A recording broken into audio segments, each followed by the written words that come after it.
how did we get to this point right now where we're having to do a tax bill extending a lot of things that are expiring? Look, back in 2017, um, Republicans in the House, Senate, and the White House wanted to do some serious tax reform, but also they wanted to cut taxes, and they gave themselves a limit at 1.5 trillion. Turns out they couldn't meet that limit, and they couldn't also meet the various rules against the long-term deficit increase. So what they did was they made a lot of those tax cuts permanent. Now, overall, I think it was a Temporary. You mean they made a excuse lot of them me, temporary? they made them temporary. Yeah. I'm getting ahead of myself. They assume they're permanent later, but they made them temporary. So they made them expire to make the cost look cheaper and to prevent it from adding to the long-term debt. But now here we are, 7.5, 8 years later. Surprise, surprise, they didn't actually want them to be temporary. They wanted them to be permanent. And so there's discussion now of extending them, but worse, they're talking about expanding them and about adding a ton of new tax cuts. Tax cuts that I think are kind of a lot less thoughtful than the 2017 tax bill, and doing those on a temporary basis. So we'll be right here in the same exact spot 4 years from today.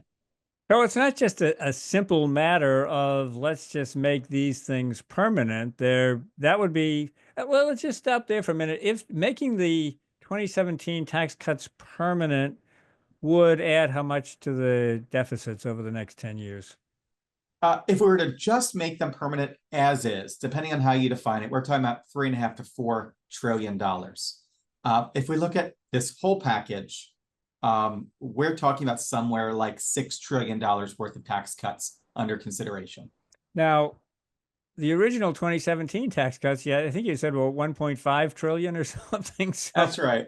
this is now, I mean, is this because is our fiscal situation so much better now than it was in 2017 that I mean, look, I just was looking up. I think in 2017 our deficit was 3.5% of GDP, a little bit under that.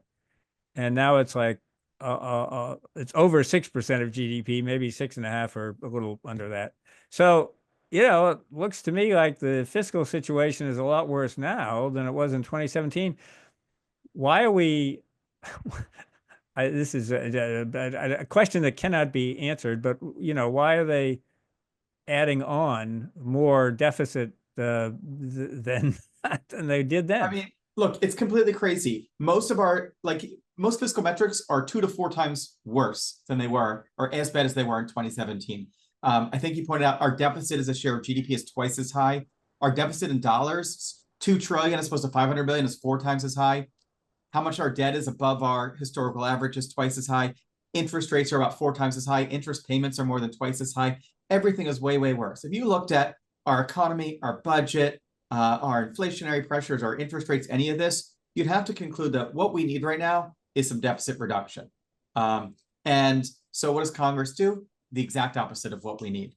Now, to the credit of some folks in the House, I think there was an effort to do purely tax cuts by themselves, and they came in and said, let's pay for some of it. So there is discussion of spending cuts in this package and of some offsets. But overall, this is 1 or 2% of GDP in the wrong direction.